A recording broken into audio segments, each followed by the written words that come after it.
కళా ప్రపూర్ణ డాక్టర్ లిక్కినేని రాధాకృష్ణమూర్తి గారి నటరత్నాలు 8వ భాగం 1/8/24 వనారస గోవిందరావు గారి గురించి.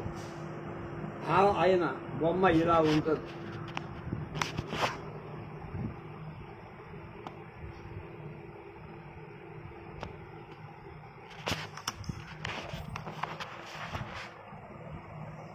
ఆంధ్ర నాటక రంగ చరిత్రలో అత్యంత ప్రాముఖ్యం వహించిన సురభి నాటకాల అధ్యాయం మనకు ఈనాటికి పూర్తిగా తెలియదు. కానీ తెలుగు నాటక రంగంలో 7 దశాబ్దాలుగా ఆ నాటకాలకు స్థానం ఉంది. ఆంధ్ర నాటక రంగానికి ఆదిలో జీవం పోసిన ధార్వాడ కంపెనీ అధినేతలు, తోలుబొమ్మలాట ప్రారంభకులు మహారాష్ట్రులు. ఈ సురభి నాటక కళాకారులు కూడా మహారాష్ట్రులే. సురభి నాటకకారుల నివాసం పూనా దగ్గర ఒక చిన్న కుగ్రామం. శివాజీ ఆస్థానంలో సేనానాయకులుగా, ఉపసేనానాయకులుగా, ఇతర ప్రధాన ఉద్యోగులుగా పనిచేసిన క్షత్రియులే ఈ కళాకారులు. సింధే, అవేరే, అఠోపవార్, దారాపవార్ అనేవి సురభి నాటక కళాకారుల పేరు. అన్నావు అంటే వాళ్ళ ఇంటి పేరు. ఆరే కాపులు, ఆరే మరాఠీలు అని కూడా వాళ్ళని పిలుస్తారు. విద్యావంతులు, సంగీత సాహిత్యాల్లో ఆరితేరిన వ్యక్తులు ఈ కళాకారులు. శివాజీ తర్వాత మహమ్మదీల దండయాత్రలు భరించలేక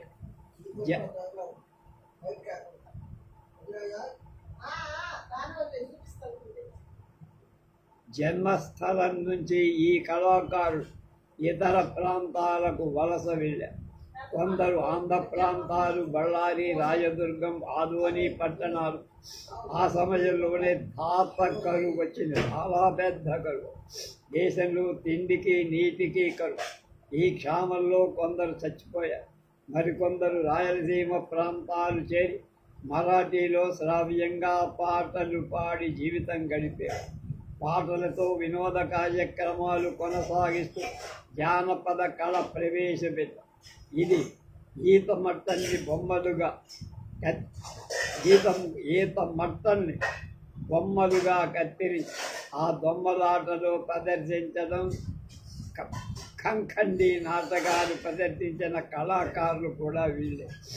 ఈ విధంగా రాయలసీమను పర్యటిస్తూ కడప జిల్లాలోని సురభి గ్రామం చేరుకున్న ఈ మరాఠీ కళాకారులు తమ ప్రజ్ఞ ప్రదర్శించి పల్లీయుల ఆదరాభిమానాలు కోరకొన్నారు. దాన ధర్మాలలో, కళా పోషణలో కీర్తి గడించిన శ్రీయుతులు రామిరెడ్డి, చెన్నారెడ్డి ప్రోత్సాహంతో ఈ కళాకారులు నాటక ప్రదర్శనాలకు మొదలుపెట్టారు.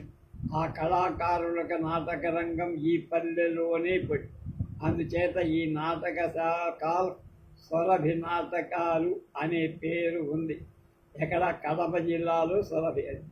క్లుప్తంగా వనారస గోవిందరావు తాత ముత్తాతల చరిత్ర.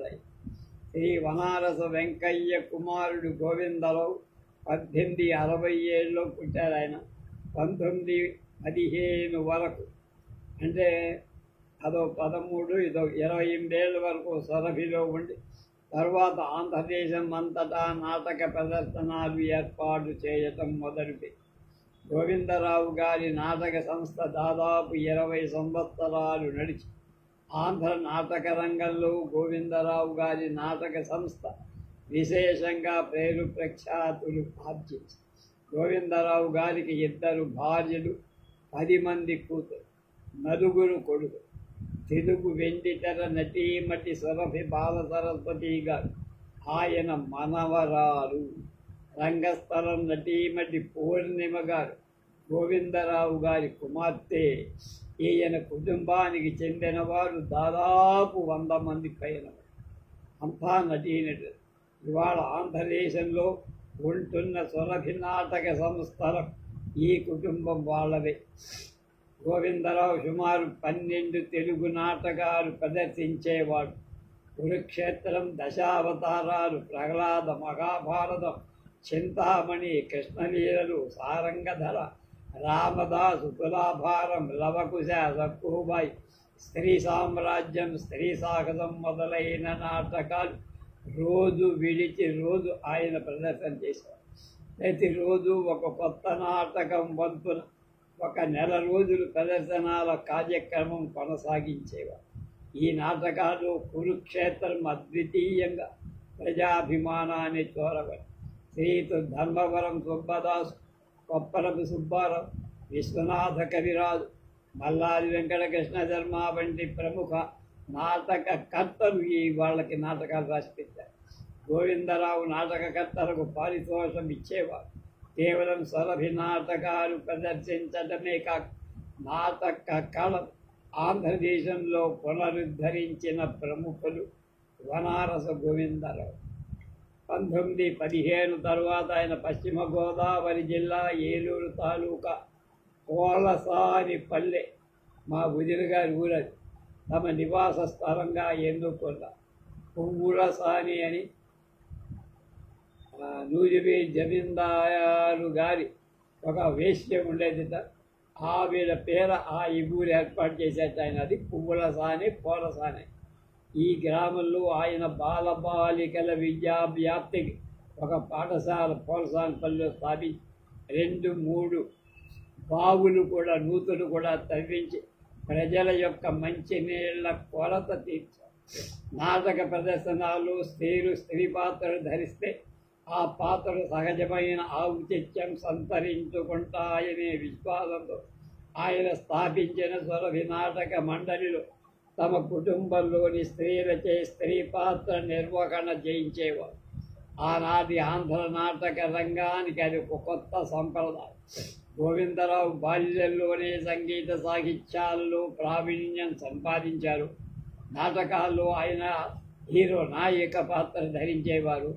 1917 డిసెంబర్లో లంకాదహనం నాటకాలు ఆంజనేయ పాత్ర నిర్వహిస్తుండగా అగ్ని ప్రమాదం సంభవించినందువల్ల ఆయన దేహం కాలి. ఆనాటి నుండి ఆయన పాత్ర నిర్వహణకు స్వస్తి చెప్పారు. సురభి నాటక మండలి అధిపతిగా ఉంటూ ఆయన అతి సామర్థ్యంతో నాటక ప్రదర్శనలు నిర్వహిస్తూ కవులను, నాటకర్తలు, నటులను ఎంతో ఆదరించి ధర్మాత్ములుగా కీర్తిపోతారు. 1929లో కాశీనాథ్ నాగేశ్వరరావు గారు, సాంఖ్యాయన సింగ్ శర్మ గారు, విశ్వనాథ కవిరాజు, సత్తి పూర్ణయ్య పంతులు మొదలైన ప్రభుత్వంతో కలిసి ఆంధ్ర నాటక కళా పరిషత్తు స్థాపించి ఆంధ్ర నాటక కళ ఉద్ధారకులుగా కీర్తిపోయారు. ఆయన ఎన్నో గ్రంథాలయాలకు విరాళాలు ఇచ్చారు. దేవాలయ పునరుద్ధరణకు ఆర్థికంగా తోడ్పడి ఆ రోజుల్లో యుద్ధ నిధి సేకరణ ఉద్యమంలో కూడా ప్రభుత్వానికి చాలా సహాయం అందించి దేశ స్వాతంత్ర సమరంలో పాల్గొని ఆర్థికంగా ఇబ్బందులు పడుతున్న వాళ్ళందరికీ ధన సహాయం చేశారు. 1927లో సాహితీపరులు, నాటక రచయిత, కళాభిమానుడు అంతా కలిసి గోవిందరావు గారి 70వ జన్మదినోత్సవం ఏలూరులో మహావైభవంగా జరిపించి ఆయన శిలా విగ్రహ ప్రతిష్ట కూడా ఏలూరులో జరిపారు. ఆంధ్ర నాటక రంగానికి అపూర్వ సేవ చేసిన ఉత్తమ కళాకారుడు గోవిందరావు గారు 1953లో 86వ ఏట స్వర్గస్థులు. కోపల్లె హనుమంతరావు గారు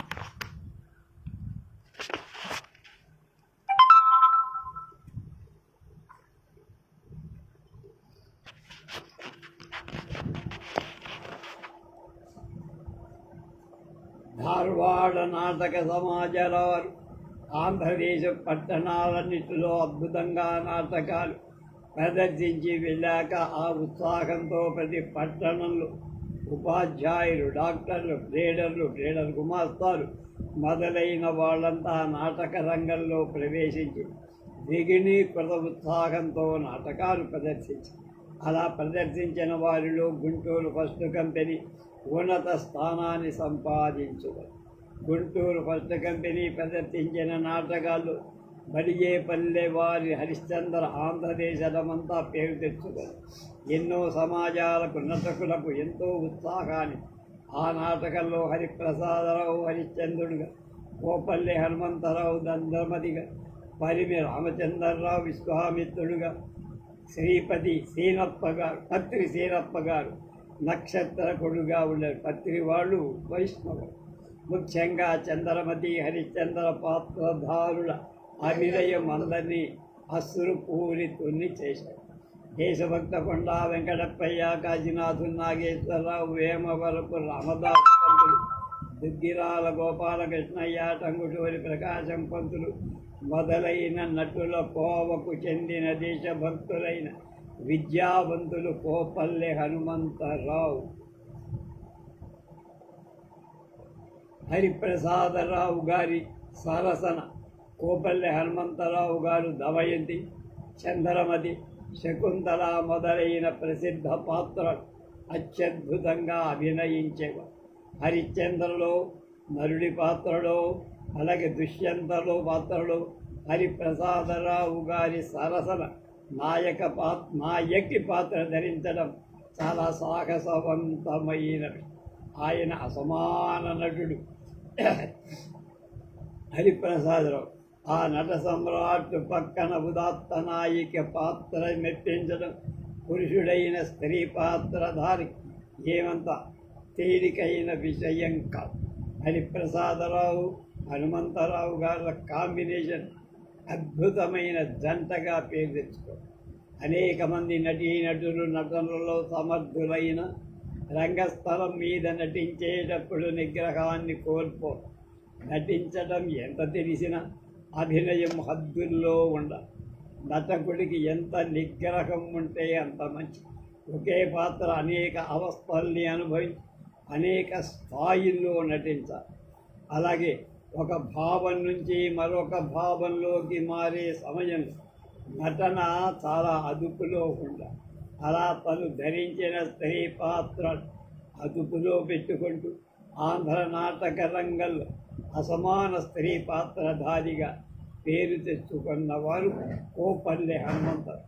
ఉదాహరణకు హరిశ్చంద్ర నాటకం చివరిలో లోహితాసుడి శవం చూసి శతహంస తూనికా తల్పమును చేత్తు ముద్దుల దేహమా ఇది కుమార అనే శీసపద్య హృదయం ద్రవించే పోయేల హరిప్రసాదరావు గారు చదువుతూ ఉంటే చంద్రమతి పాత్రలు లోపల కుమిడిపడు కంపెడు దుఃఖాన్ని గుండెలో నింపుబడి ఉదాత్త గంభీర కరుణరస భావాలు తన సాత్విక అభినయంతో నిగ్రహం చూపుతూ పొంగి వచ్చే దుఃఖాన్ని బలవంతంగా ఆపుకుంటూ నోటి వెంట ఒక్క మాట లేకుండా ప్రేక్షకుల్ని దుఃఖ సాగరంలో ముంచేవాడు కోపల్లె హనుమంతరావు. చంద్రమతి పాత్ర ధరించిన కోపల్లె హనుమంతరావు గారి నటనాభినయం ఆనాటికి నేటికి ఒక మైలు. ఆయన ధరించిన అన్ని పాత్రల కంటే చంద్రమతి చిరకీర్తినార్జించిపోయింది. హనుమంతరావు గారి కంఠం ముమ్మూర్తుల స్త్రీ కంఠంగా ఉండేది. ఉరిమట్టమైన ఆకారం, గుండెని ముఖంతో చాలా చూడడం ముచ్చటగా ఉండేది. పతివ్రత వేషాలకు ఆయనే సార్. చీరగట్టి రవిక తొడిగిన ఆ రవిక కింద పక్క అంచుకు చీర నడికట్టుపైకి కనిపించే మిసమిసలాడే ఆయన కడుపు మడతల అందం ఆ కాలపు ఉన్నత వంశ గృహిణుల నాజూకుతనాన్ని హుందాతనాన్ని స్ఫురింపచేస్తూ ఉండేదట. ఆయన యొక్క స్త్రీ స్వభావ సదృశమైన ఉత్తమ నటు భావ ప్రకటనలు ఆంగిక అభినయంలో పరాకాష్ఠ పొంది స్థానం లాంటి ప్రసిద్ధ నటుడిని కూడా ఉద్దీపింప చేసిందంటే కోపల్లె హనుమంతరావు గారు ఆనాడు ఎంతటి మహోన్నత స్థాయిని అందుకున్నారో అర్థం చేసుకోవాలి. హరిశ్చంద్ర పాత్ర, హరిప్రసాదరావు గారు, కోపెల్లవారి చంద్రమతి పాత్ర ఈనాటికి ఆంధ్ర నాటక రంగంలో చిరంజీవులుగానే ఉన్నాయి.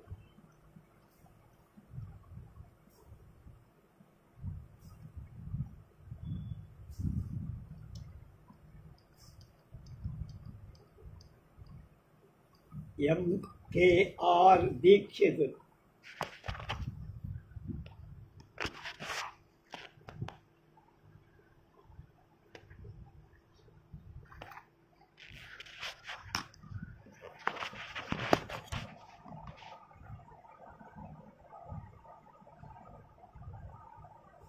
పద్దెనిమిది వందల 93 ఎంకేఆర్ దీక్షితులు గారు తూర్పుగోదావరి జిల్లా పిత కోపెల్లె హనుమంతరావు గారు బహుశా బందరు నాకు అనుకుంటున్నారు జన్మించారు. కాకినాడలో పిఠాపురం రాజా గారి కళాశాలలో ఇంటర్మీడియట్ చదివే సమయంలో కాలేజీ విద్యార్థులు ప్రదర్శించిన శశిరేఖ పరిణయం నాటకంలో శశిరేఖ పాత్ర ధరించి ఆనాడు బొంబాయి నుండి వచ్చిన పార్టీ నాటక సమాజం వారి దుస్తులతో అలంకరించి సాక్షాత్తు స్త్రీమూర్తిగా విరాజిల్లారు. అల్లూరి సీతారామరాజులు నారద పాత్ర ధరించి తన గాన మాధుర్యంతో దీక్షితులు గారు తమ నటనా కౌశలంతో ప్రేక్షకులను రంజింపచేశారు. దీక్షితులని మాకు అక్కడ బీఈడీ ట్రైనింగ్లో ఒకడు ఉండేవారు. ఆ తర్వాత మాతో పాటు జిల్లా పరిషత్ హై స్కూల్లో లెక్కల మాస్టరు, సైన్స్ మాస్టర్గా చేరి ఆ గవర్నమెంట్ ఆప్షన్కి ఆయన వెళ్ళి లెక్చరర్ అయ్యారు. అది బాగా జ్ఞాపకం. రాజమండ్రి ఆర్ట్స్ కాలేజీలో బిఏ చదువుతున్న సమయంలో ప్రిన్సిపాల్ కూల్డ్రే ద్వారా ప్రదర్శించిన హ్యామ్లెట్ నాటకంలో గెట్రూడ్ రాణి పాత్ర కడు రమ్యంగా పోషించారు. అదే నాటకాన్ని రాజమండ్రి ట్రైనింగ్ కాలేజీలో ఎల్టీ అంటే బీఈడీ చదువుతూ ప్రిన్సిపాల్ బ్రజిల్లీ దొరగారి కోరిక మీద దీక్షితులు గారు గెట్రూడ్ రాణి పాత్ర ధరించగా జయంతి గంగన్న పంతులు గారు హ్యామ్లెట్ పాత్ర ధరించి నాటకాన్ని రక్తి కట్టి తిరిగి అదే నాటక కాకినాడలో రెడ్ క్రాస్ సహాయార్థం ప్రదర్శించి కాకినాడ ప్రముఖుల మన్ననలు 1916 పెద్దాపురం మిషన్ హై స్కూల్లో ఉపాధ్యాయుడిగా పనిచేస్తున్న కాలంలో స్థానిక పుర ప్రముఖులు, న్యాయవాదులు కలిపి విద్యా వినోదిని సభ అనే నాటక సమాజం స్థాపించారు. ఈ సమాజం ప్రదర్శించిన నాటకాలన్నిటిలో దీక్షితులు గారు నాయిక పాత్ర ధరించగా పద్మశ్రీ వింజమూరు వెంకట లక్ష్మీ నరసింహారావు గారు నాయక పాత్ర వేశారు. వీరిద్దరి కలయిక చాలా సొంపుగా ఉండేది.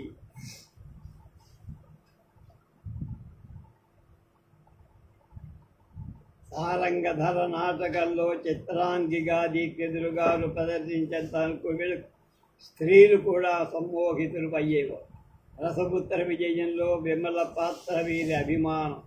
ఈ నాటకం ఆంధ్రదేశంలో అన్ని ముఖ్య పట్టణాల్లోనే కాదు మద్రాసులో కూడా చాలా మహామహుల సమక్షంలో ప్రదర్శి దీక్షితులు గారి విమల వేషాన్ని వెచ్చుకొని ప్రొఫెసర్ కోడి రామూర్తి నాయుడు గారు 4 కాసుల బంగారు పథకాన్ని ఆయనకి బహుమతిగా నాటక రచయిత ఇచ్ఛాపురపు యజ్ఞనారాయణ శాస్త్రి గారి విమల పాత్ర జీవం పోసినట్లుగా ఆయన్ని ప్రశంసించారు. మనకు కూడా ఈ మధ్య సినిమాలో దీక్షిత్ అనేటువంటి ఒక ఆయన ఉండి ఈ మధ్యనే సుమారు ఏడాదిన్నర కన్నా చనిపోయారు.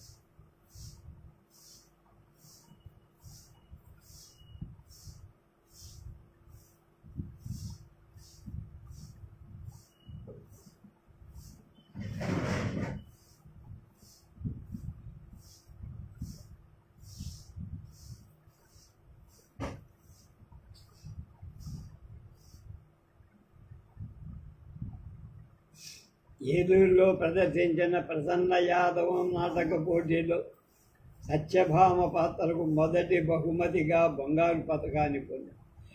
చిత్రాంగి పాత్రను మెచ్చిన మద్రాసు పౌరుడు బంగారు పథకం అందించి విజయనగరంలో ప్రదర్శించిన కృష్ణా తులాభరం నాటకంలో దీక్షితులు గారు సత్యభామ పాత్ర ధరించగా రంగస్థలంలో ప్రవేశించి మొట్టమొదటి పద్యం చదివినప్పుడే ప్రేక్షకుల కరతాళ ధ్వనులు బిందుముట్టాయి.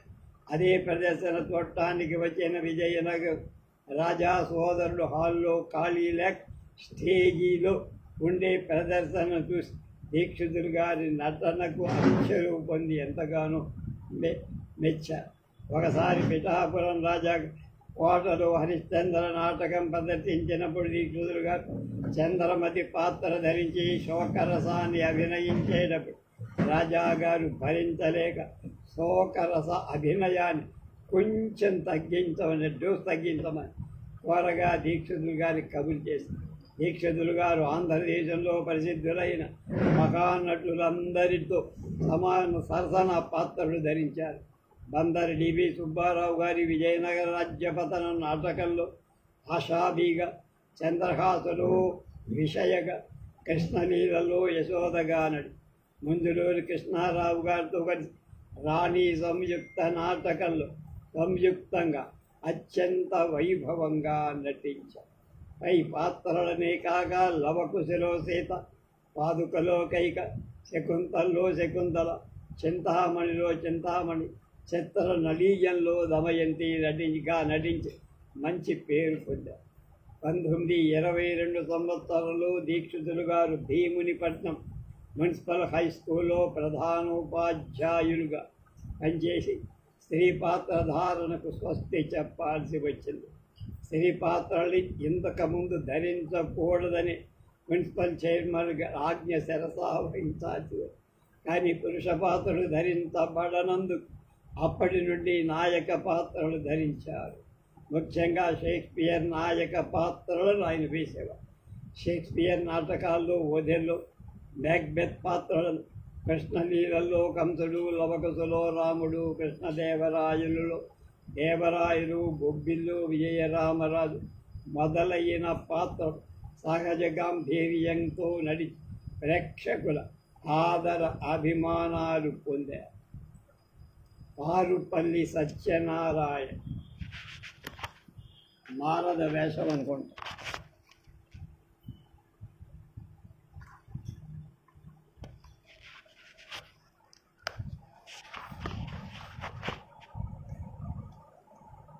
ముప్పై సంవత్సరాల క్రితం తెలుగులో తయారైన తెలుగు చిత్రాలలో ఏ చిత్రం ఎక్కువ డబ్బు సంపాదించింది అనే ఒక ప్రశ్న వస్తే సావిత్రి, లవకుశ, కృష్ణలీలలు అని అందరూ చెప్పేవారు.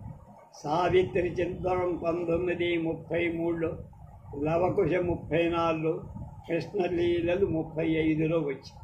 ఈ 3 చిత్రాలు ఆంధ్ర ప్రజల ఆదర అభిమానాలు విశేషంగా పొందారు. ఈ చిత్రాలను ఒక్కొక్కరు 10-12 సార్లు ఆ రోజుల్లో చూశారంటే వాటి మీద ఎంత క్రేజ్ ఉందో అది.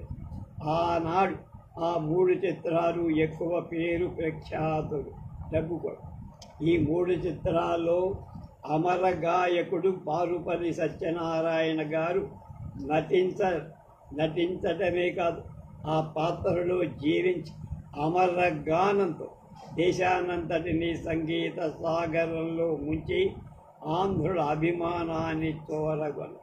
సత్యనారాయణ గారి గానం అమర గానం. ఏ స్థాయిలోనైనా అలసట లేకుండా అవలీలగా పాడగలిగారు. ఆయన గానం గల్లమని పారే సెలయేరు. ఎంతసేపు పాడినా ప్రేక్షకులకు విసుగు అనిపించక ఆహ్లాదాన్ని కల్పించి ఆయన స్వరం ద్రాక్షపాకంలా ఎంత తాగినా ఇంకా మకమ్మగా తేనెలా విన్న కొద్దీ వినాలనిపించేది. మొట్టమొదటగా ఆంధ్రదేశమంతటా దిగ్విజయం పొందిన ఈస్ట్ ఇండియా కంపెనీ వారి సతీ సావిత్రిలో సత్యనారాయణ గారు నారద పాత్ర ధరించి సుజన జనాభన మధుసూదన అనే 2 పాటలు, సుజన జనాభన ఒక పాట, మధుసూదన అని 2వ పాట, ఈ 2 పాటలు అమోఘంగా పాడారు. తర్వాత లవకుశలో వాల్మీకి పాత్ర ధరించి అపర వాల్మీకి అయి పాడిన సత్యపాలనా ఘన సాధుశీరుడే సాహసమేళ అనే 2 పాటలు ఈనాటికి మనం వెళ్ళేది కదా మనకు తెలియదు. మెక్కిలేని గారికి తెలుసు మరుపరాని వాడు. ఆనాడు సత్యనారాయణ గారు పాడిన పాట నేర్చిన ప్రతి నటుడు ఎంతో ఆప్యాయంగా వాడు పాడుకునేవాడు. పాడుకోవడమే కాదు, సత్యనారాయణ గారి సంగీత శైలిని అనేక మంది అనుసరించేవాడు.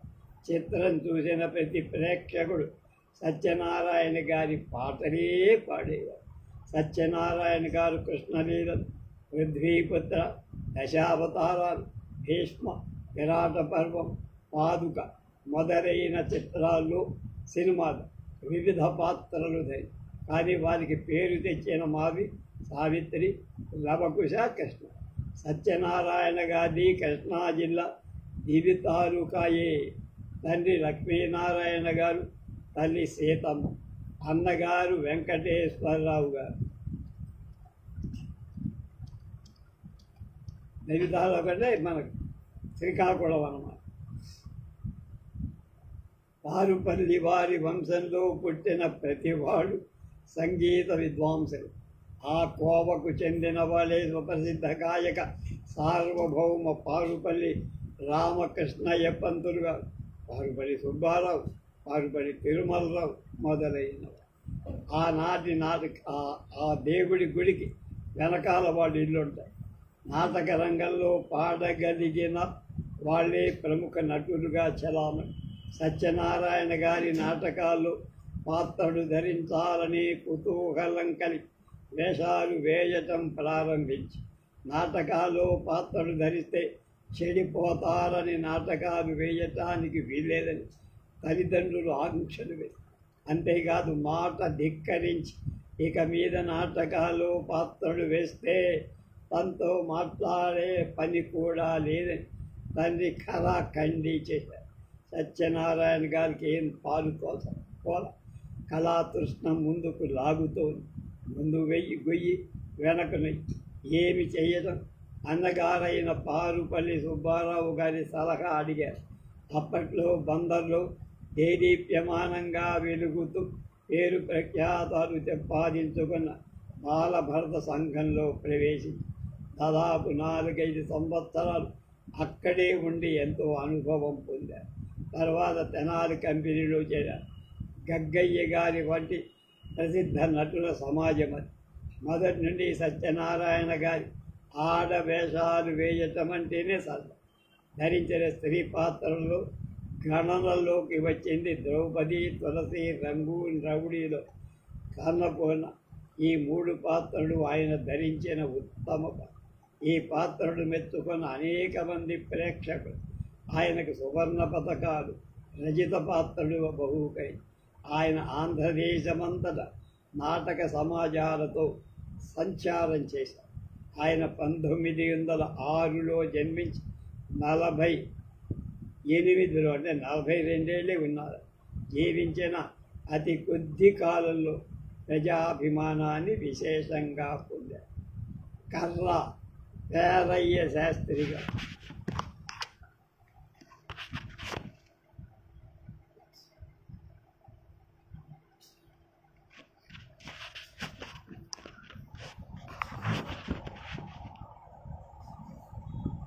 బహుముఖంగా విజృంభిస్తున్న ఆంధ్ర నాటక రంగంలో 1890లో వాచస్పతులు, సకల కళానిధులు, సత్శీలవంతులు, కరుణాసముద్రులు, కవితావతంసులు అయిన విజయనగరం మహారాజా ఆనంద గజపతి గారు సకల కళా సమన్వితమైన నాటక కళను సర్వతోముఖంగా తీర్చిదిద్దాలి అనుకున్నారు. సకల విద్యలకు కళలకు మూలమైన సంస్కృత భాష, సంస్కృత నాటకాలు, వాటి ప్రయోగాలు పునరుద్ధరణ చెయ్యాలనే ఆలోచనతో మొదటగా సంస్కృత నాటక సమాజాన్ని ఏర్పరిచారు. అందులో సంస్కృత భాషా కోవిదులు, నటులు, దేశికులను నిర్ణయించి సమాజ నిర్వహణ బాధ్యతనన్నిటినీ రాజుగారే స్వయంగా చూశారు. పాత్ర విభజనంతా ఆయనే చేసేవారు.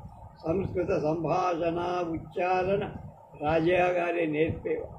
నాటకానికి కావలసిన తెరలన్నిటినీ ఆయనే తయారు చేయించి కోటలోనే రమణీయంగా నాటకాలు ప్రదర్శించేవారు. రాజు తలుచుకుంటే గొప్ప దెబ్బల కొదవేము అనే నానుడి పోయి రాజులే తలుచుకుంటే కళలకు కొదవేముంది అనిపించి ఆనంద గజపతి మహారాజు. ఆ నాటక సమాజంలో గంటి బుచ్చి శాస్త్రులు, చొప్పల్లి నరసింహం, పప్పు వెంకన్న, కర్రా పేరయ్య శాస్త్రి లాంటి ఉద్దండ నటులెందరో. గంటి బుచ్చి శాస్త్రులు గారు నాటకంలో ఉదాత్త కథానాయక పాత్రలు ధరించి సుందర సుకుమారమైన అంగసౌష్ఠవం, తగిన గాత్ర మాధుర్యం పాత్రలకెంతో నిండుతనాన్నిచ్చి ఈ మహానటుడు దుష్యంతుడు గురూరవుడు పాత్రల్ని ఉదాత్తంగా అభినయించారు. వీరి పక్కన చొప్పల్లి నరసింహం గారు శకుంతల పాత్ర హృద్యంగా అభినయించారు. ఇక పప్పు వెంకన్న గారు విరామ సమయంలో నేపథ్యం నుంచి రాగాలాపన ప్రారంభిస్తే పట్టణమంతా తన్వయత్తాయి. ఇక రాజావారి నాటక ప్రదర్శన విజయ్ పరంపరకు కర్రా పేరయ్య శాస్త్రి, కర్రా పాపయ్య శాస్త్రి ఉదయం లాంటివాడు. పేరయ్య శాస్త్రి గారు సంస్కృత భాషా కోవిదులు, విద్యా వినయ సంపన్నులు, మృదు మధురమైన సుందర గాత్ర మాధుర్యం ఉన్నవారు. సంస్కృత శ్లోకాలు, సంభాషణ, ఉచ్చారణ శ్రావ్యతను పెంచారు. సంస్కృత నాటకాల్లో భరతముని చెప్పిన లక్షణాలని శాస్త్రి గారి ధరించే విదూషక పాత్రలో మూర్తి భవించేవట. ముఖ్యంగా శాకుంతల నాటకంలో కణ్వుని పాత్రుడు యజ్జద్వేపి శకుంతలే పతిగృహం అని ఆమెను అత్తవారింటికి పంపేటప్పుడు పడిన మానసిక క్షోభ ఆ శ్లోకాన్ని చదువుతూ హృదయ విదారకమైన కరుణ రసాన్ని ఉమ్మరిస్తూ ఉంటే ప్రేక్షకులంతా దుఃఖ సముద్రంలో మునిగిపోయారు. ఇక ప్రదర్శన సమయంలో పేరయ్య శాస్త్రి గారి సమయస్ఫూర్తి సభా సదుల్ని ఆశ్చర్యచకితుని. ఉదాహరణ, ఒకసారి రాజావారి నాటక సమాజం మద్రాసులో గవర్నర్ గారి సమక్షంలో విక్రమోర్వశీయం నాటకం ప్రదర్శిస్తూ ఉంటే పొరపాటు ఆడవారి ముఖాలకు పురుష వేషపు రంగులు, పురుషుల ముఖాలకు ఆడపాత్రల రంగులు వేసుకున్నది వాళ్ళు మర్చిపోయి ఇంతలో ప్రదర్శన ప్రారంభానికి తెర లేచి ఇంకేముంది, దీపాల కాంతుల్లో ఒకళ్ళ ముఖాలు ఒకడు చూసుకొని వీళ్ళు తెల్లపోతున్నారు. ఒక పక్క నుంచి రాజాగారు తప్పు దిద్దుకోమని సైగలు చేస్తున్నారు. ఇంతలో హఠాత్తుగా తెర వాలింది. పేరయ్య శాస్త్రి గారు హుందాగా రంగస్థలం మీదికి వచ్చి ఒక చంద్రోదయ శ్లోకాన్ని కంఠాభరణంలో మధురంగా పాడి గవర్నర్ గారనే చంద్రుడు ఈ ప్రదర్శనానికి రావటం వల్ల నటవర్గమనే సముద్రం యొక్క ముఖం తెల్లవారిందని హిందీలో వ్యాఖ్యానం చేసి సభాసలందరినీ సంతోష సాగరంలో ముంచేశారు. ఇలా పేరయ్య శాస్త్రి గారు సవ్యసాచిల ప్రదర్శన జయప్రదం కావటం కోసం చాలా తంటాలు పడారు. వీరికి తోడు పాపయ్య శాస్త్రి గారు మంచి పండితుడు, వరద్రుడు, కంచు వంటి గాత్రం, నాటి నాటకాలకు దర్శకత్వం వహించి దైవ ప్రార్థన, నాంది ప్రస్తావన జరిపిస్తూ ప్రతి అంకానికి మధ్యలో ప్రవేశం ఆయా అంకాల్లో వచ్చే కథ గురించి, పాత్రల గురించి వరస సరసంగా వ్యాఖ్యానించేవారు. అలా రాజావారి సంస్కృత నాటక రంగాన్ని బహుముఖాల తీర్చిదిద్దినవారు కర్రా పేరయ్య శాస్త్రి, కర్రా పాపయ్య శాస్త్రి గారు. వెంకీ సినిమాలో కర్రా అని మనకి ఏబిఎస్ ఆ ఇంటి పేరు కర్రా, ఒక ఆట ఆడుకుంటారు వీళ్ళంతా. చలంగారంటాట ఉన్నతమైన కళ ఎప్పుడు మానవుడు ఔన్నత్యాన్ని అందుకోవాలని చేసే ప్రయత్నాన్ని ప్రతిఫలిస్తుంది, రిఫ్లెక్ట్ చేస్తున్నారు. త్రిపురారి భట్ల రామకృష్ణ శాస్త్రి గారు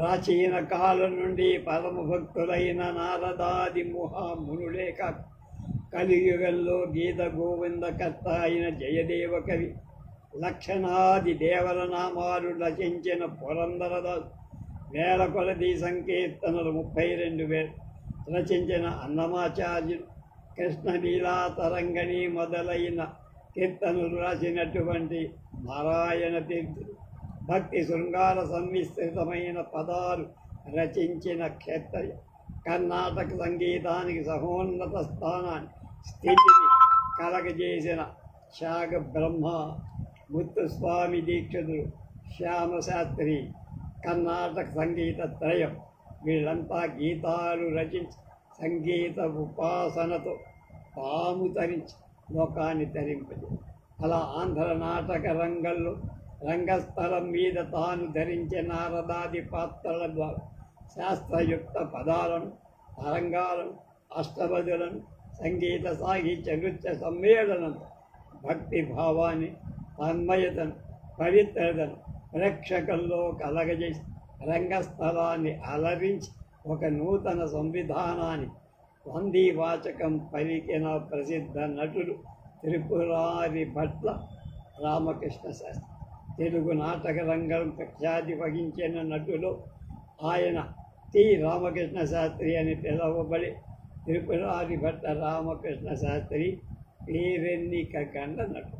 గుంటూరు జిల్లా తెనాలి తాలూకా పెదరావూర్ గ్రామంలో 1914 10వ తేదీన త్రిపురారి భట్ల రాఘవయ్య కామేశ్వరమ్మలకు జన్మించిన శాస్త్రిగా 9వ ఏట నుండి తెనాలి రామవిలాస సభలో చేరి బాల పాత్రలను సమర్థవంతంగా నటిస్తూ 1926లో గుంటూరులో దంటు వెంకటకృష్ణయ్యగా బాలమిత్ర సభ స్థాపించి ఈ సభలో చేరిన వాళ్ళంతా బాలురు అవటం వల్ల అది బాలమిత్ర సభ. నాటి బాలమిత్ర సభ వారి నాటకాలంటే ప్రేక్షకులు తండోపతండాలుగా వచ్చేవాళ్ళు.